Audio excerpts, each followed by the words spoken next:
Hey guys, so I just want to show you this 1-year-old Centropic line. It's barely 11 months old actually, and we can see a lot of growth on that, and we've not used much water. We have 3 drip lines here, one for aromatics on either side. We have the rosemary here, we have the salt bush here, but it's not doing so great to be honest. And on this side we have the theoclium, looks really well, and we got some artemisia as well. These ones here have not made it. You can see a very good artemisia here.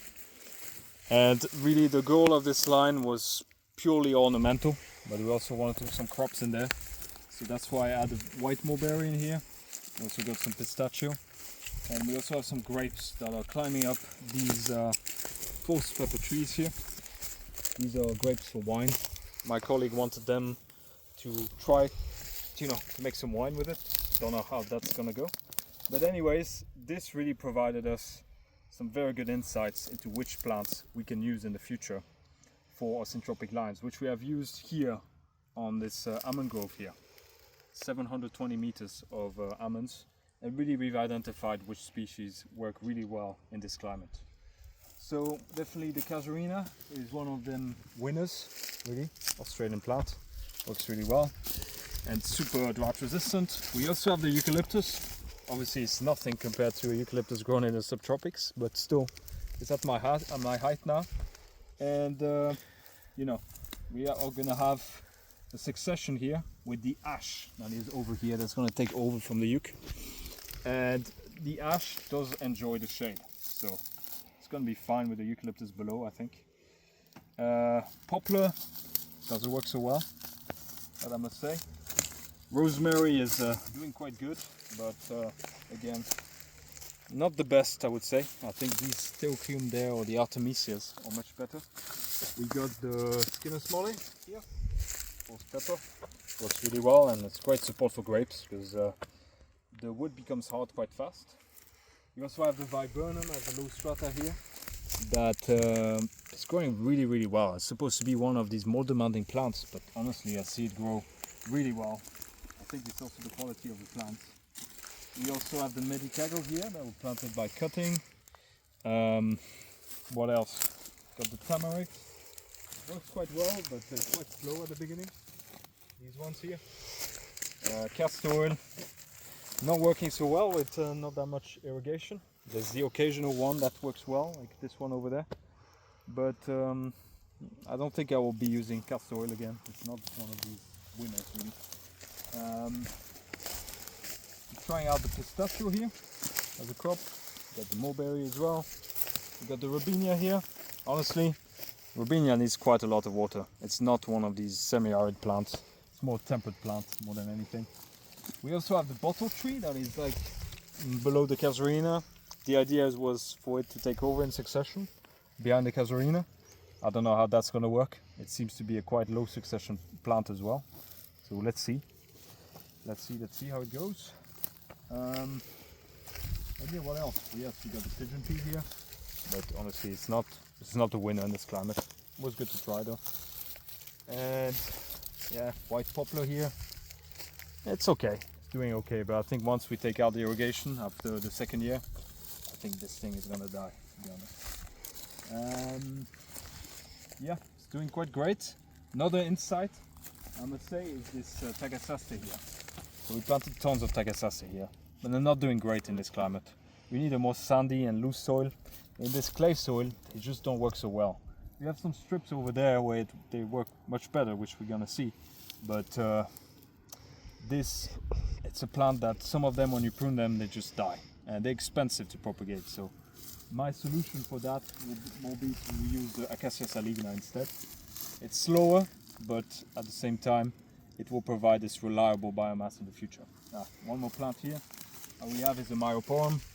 They haven't worked so well here because we planted them all by cutting. I would rather just propagate them in the greenhouse first and then plant them, so they have enough energy to really establish before the summer. But yeah, this one's doing decent. It doesn't really matter. We have so many plants in here since it was a trial that I'm not going to bother replanting that. So we got the almond by seed. Let's go see over there, a section that has grown much better. Right. So this is a section where things have grown much better. you can see is because the Tagasaster here has managed to make it. But really, you can see this yellowing there. Sometimes on these plants it starts yellowing and then they just die after a month. So not very reliable in clay soil. I'd rather use this. Look at this. This is Acacia saligna. It's actually one of the most modest ones that we have. We have some like much bigger after 1 year. They were propagated by root cuttings. But yeah, a lot of them died because we planted them at the wrong time, I think. But these ones, like you can see the size comparison. This acacia is pretty much the same size as this Tagasaster there. So imagine after another year they could just be 3 meters tall and provide ample biomass. That's the idea. So really we've learned that these plants that cost €1.25 in a nursery makes no sense. They're so difficult to propagate. These ones we can plant them by seed, put them in a greenhouse, prepare them a few months in advance and then plant them and it will be totally fine. But yeah, you can see the section is looking much more lush and there's much more growth information here. So yeah, and that's strange because this is actually the poorest side of that key line here. It is done better for some reason. I think it has to do with the quality of the plants, to be honest. Some of the Tagasasters were actually, I put the better quality ones in the poorest quality soil, and then the ones that were looking pretty shitty, I just added them at the front where there's more fertility. So that's why there's actually not so much difference in terms of like these taller trees and the difference of height between over there and over here, even though there's more density. And yeah, you can see for yourself it looks much more green. It's like a literal hedge basically. And we have here the olives. These are pickling olives that we want to try as well. And definitely I would say one of these herbs that is a winner is this Artemisia. I really like it. And the Theocrium over there as well works super well. And yeah, these acacias, I think I'm going to work with them in the future. This is going to be your basic infestation plant that's just going to make a big hedge. And yeah, they're awesome. We use them with like myroporum below and then some almond seeds. Like look at this almond, 1 year old, very nice. And casuarina, eucalyptus. If I had some Skinus mole, I would also add some more because they're very good. But definitely Tagasaster, I'm going to avoid using them again. So in conclusion, what we're doing this year, that's actually from the learnings of this other line here. I'm using the acacia here instead of the Tagasaster. I'm using the succulent plants because I've seen from another place that they grow super well without like drip exactly where they are. They still grow well, honestly. They can just grow until here in a year's time. So they're really going to protect the plants, provide extra water. We got almonds, tough trees, you know, very, very tough. They will grow really fast. I've seen some that are like 5 years old over there on that hill. They're growing really well in 5 years. They're like 3.5 meters tall with a trunk like big like that. So that's very nice for this climate. Casuarina is part of that. But I don't use it as a main emergent. I just use it as an emergent in between. So it's going to be 1.5 meter behind the almond and in front of the almond. And then 3 meters away from the almond, it's going to be the eucalyptus with the grevillea below. Because this plant is grevillea. I've seen it like endure so much drought. It's such a drought resistant plant.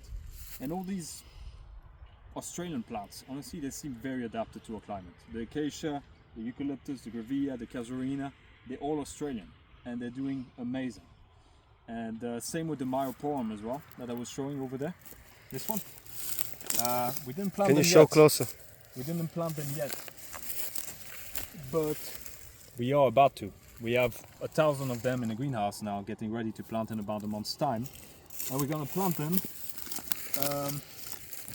in between the plants. So we're going to have one there, close to the almond. There's going to be 4 of them every 6 meters. There's also 4 acacias every 6 meters. So these plants will definitely make a hedge in a year or 2 years time, definitely. You could imagine in a year's time, it's going to be a hedge of plants. That's what's going to happen. So very happy with this design. It's simple, it wasn't a pain in the ass, it wasn't too sophisticated, too fancy, too complicated to plant. It's just like, what, 7 or 8 different plants. It's not that bad. And honestly, well, just looking forward to see how it goes before the summer and in the year onwards.